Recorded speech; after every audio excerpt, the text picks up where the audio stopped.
తిరుమల కొండపై 7వ మైలురాయి వద్ద ఆంజనేయ స్వామి విగ్రహం చోరీ అయిన విషయం తెలిసిందే. అయితే పోలీసులు కేవలం 14 గంటల్లోనే నిందితుడిని ట్రేస్ చేసి విగ్రహాన్ని స్వాధీనం చేసుకున్నారు. గురువారం ఉదయం తిరిగి విగ్రహాన్ని పునఃప్రతిష్ఠించారు.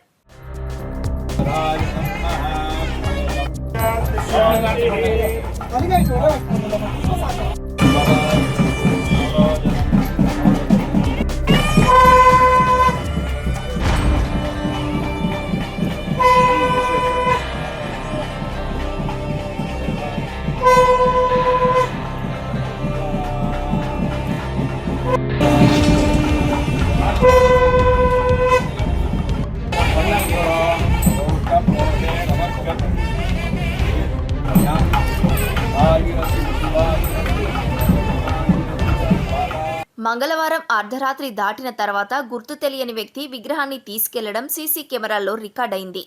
సదర్ వ్యక్తి రోడ్డుపై నుంచి వచ్చి హనుమ విగ్రహాన్ని కండువాతో కప్పి తీసుకెళ్లిపోయాడు.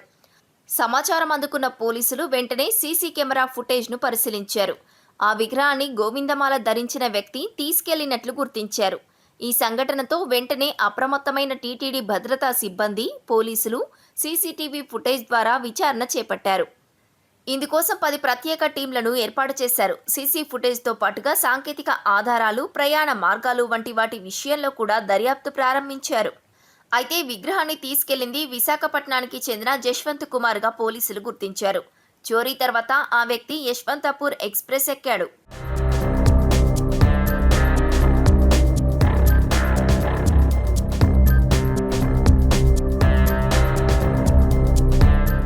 ఈ సమాచారం అందుకున్న పోలీసులు వెంటనే ఒంగోలు జీఆర్పీ పోలీసులకు సమాచారం ఇచ్చి అప్రమత్తం చేశారు. యశ్వంతపూర్ రైలు ఒంగోలు స్టేషన్కు చేరుకోగానే జీఆర్పీ పోలీసులు జశ్వంత్ కుమార్ను అదుపులోకి తీసుకున్నారు. అతని దగ్గర ఉన్న ఆంజనేయ స్వామి విగ్రహాన్ని స్వాధీనం చేసుకుని నిందితుడిని తిరుపతికి తరలించారు. విగ్రహం ఎందుకు తీసుకెళ్లాడో పోలీసులు ఆరా తీస్తున్నారు. ఇక విగ్రహాన్ని ప్రత్యేక వాహనంలో గురువారం ఉదయం తిరుమలకు తీసుకొచ్చారు. అక్కడి నుంచి టీటీడీ అర్చకులు ఘాట్ రోడ్లోని 7వ మైలు వద్దకు విగ్రహాన్ని తీసుకొచ్చి ముందుగా పుణ్యావచనం నిర్వహించి తర్వాత జల సంప్రోక్షణ చేసి విగ్రహాన్ని తిరిగి పునఃప్రతిష్ఠించారు.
విగ్రహం అపహరణకు గురైన వెంటనే పోలీసులు ప్రత్యేక టీంలు ఏర్పాటు చేసి నిందితుడిని 14 గంటల్లో పట్టుకున్నారని టీటీడీ అదనపు ఈవో వెంకయ్య చౌదరి అన్నారు. ఆగమ సలహాదారుడి సూచన మేరకు ప్రత్యేక పూజలు నిర్వహించి విగ్రహాన్ని పునఃప్రతిష్ఠించామన్నారు. భవిష్యత్తులో ఇలాంటి ఘటనలు పునరావృతం కాకుండా పటిష్టమైన చర్యలు తీసుకుంటామన్నారు. నమో వెంకటేశాయ.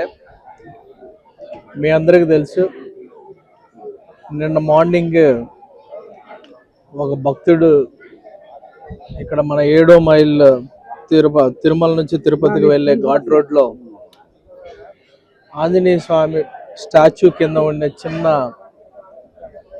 స్వామివారి విగ్రహాన్ని దొంగిలించడం జరిగింది. బట్ జిల్లా పోలీస్ యంత్రాంగం కానీ మన విజిలెన్స్ మంచి కోఆర్డినేషన్ ఎఫెక్ట్ తోటి వితిన్ 14 అవర్స్లో ట్రేస్ చేసి పట్టుకొని వచ్చి విగ్రహాన్ని కూడా మళ్ళీ టీటీడీకి ఇవ్వటం జరిగింది. టీటీడీ సాంప్రదాయం ప్రకారం పుణ్యావచనం జల సంప్రోక్షణ చేసి ఈరోజు 8:30 9 గంటల మధ్య అక్కడ విగ్రహాన్ని పెట్టడం జరిగింది. మన ఆగమ అడ్వైజర్ ఆయన రిలీజియస్ దీన్ని అన్నీ కూడా చూసి టైం చూసి వాళ్ళు మంత్రోచ్చారణలతోటి మళ్ళీ విగ్రహాన్ని అక్కడే పెట్టడం జరిగింది. సో దీని ద్వారా మనకున్న టెక్నాలజీ ద్వారా ట్రేస్ చేసి వితిన్ నో టైంలో చాలా పగడ్బందీగా ఎఫెక్టివ్గా వాళ్ళని ట్రేస్ చేసి తీసుకురావడం అనేది చాలా సంతోషకర విషయం. అలానే మనం భవిష్యత్తులో ఇటువంటి జరగకుండా కొన్ని చర్యలు కూడా తీసుకుంటున్నాము. గ్రిల్ ఏర్పాటు చేయటం, అలానే మనకి ఘాట్ రోడ్లో డౌన్ ఘాట్ రోడ్లో కానీ అప్ ఘాట్ రోడ్లో కానీ ఇటువంటి చాలా చోట్ల భక్తులు చాలా చోట్ల పెట్టి చాలా ఇయర్స్గా ఉండి మొక్కుకుంటా కూర్చొని అక్కడ చాలా చోట్ల అటువంటి విగ్రహాలు ఉన్నాయి. వాటన్నిటిని కూడా ప్రొటెక్ట్ చేసే విధంగా చర్యలు తీసుకోవడం జరుగుతుంది. అంటే గ్రిల్ ఏర్పాటు చేయటం, ఇప్పటికే ఉన్న కెమెరాలను ఇంకొద్దిగా ఎఫెక్టివ్ కెమెరాలను వాడటం, పూర్తి స్థాయిలో విజిలెన్స్ కంటిన్యూస్గా మానిటర్ చేయటం జరుగుతుంది.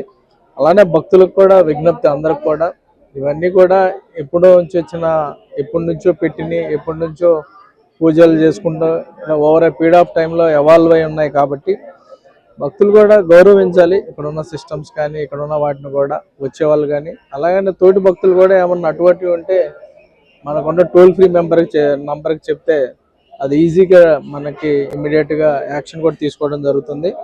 దానితో ఇప్పుడున్న మనకున్న సర్వేలెన్స్ సిస్టమ్ ద్వారా కూడా ఆబ్వియస్గా ఎవ్రీ యాక్టివిటీ కూడా మనకి క్యాప్చర్ అవుతుంది.